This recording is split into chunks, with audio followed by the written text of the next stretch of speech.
Now, the evolution of sailboats is such that you have this surface. See the light-colored wood up top? I don't know if it's light. The stripe, whatever that is, that wood is above the water line. The boat floats below there, okay? So all this stuff under the water is called the keel. They realize for a sailboat to work in the water, you have to have something in the water, or else a sailboat with a flat bottom like this, and a sail would just slide sideways. Taking this block of wood that I had, cutting it into 5 pieces, and then shaping it, and then laying it out, I could create a line drawing, a plan. This is how I could design a boat. There was 2 coolers on top of the tank, and I was moving the cooler, and the handle had snapped. And being that our boat doesn't have a stern to it, doesn't have a back on it, because the traps go from the deck, slide right off into the water. I was pulling on that, and the handle broke, and I fell out the back of the boat. 2:30 in the morning, 45 miles from land. So I fell in the water, and I was just about to drown, and I realized that the boots are very buoyant. So I took the boot off, and I created an air pocket in the boot, which made it buoyant.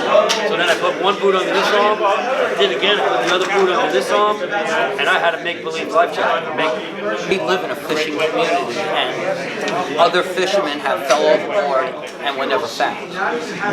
Those people have children and wives in our town.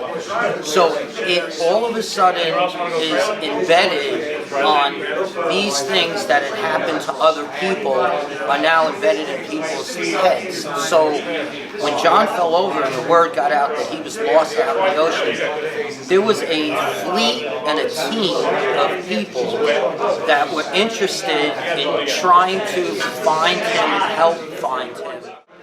I mostly catch crabs. I started out as a clammer, and mostly it's crabs. This is a crab trap. This is called the bait well. You put fish in here, frozen fish, and they thaw out. You got to rip them in half so they get a scent, a blood trail, and the crabs follow the scent into the trap. They'll be walking along into the bait well and eat.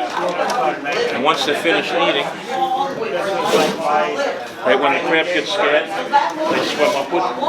So they swim up into here. You see how this is funneled up? So they swim up into here. And they come up here, that's called the parlor. And hopefully, when you come by the next morning and pick up your trap, it'll be full of crabs. And they usually bite on, they don't come out that easy. That one's biting on. These guys, they'll try and bite you, but they're not going to hurt you. Yeah, well, hey, he came out of a cold environment. He's getting released this afternoon. And of course, these guys would be able to tell you when you go fishing for blackfish, you would cut it in half, put it on the hook, and hopefully you get that tug.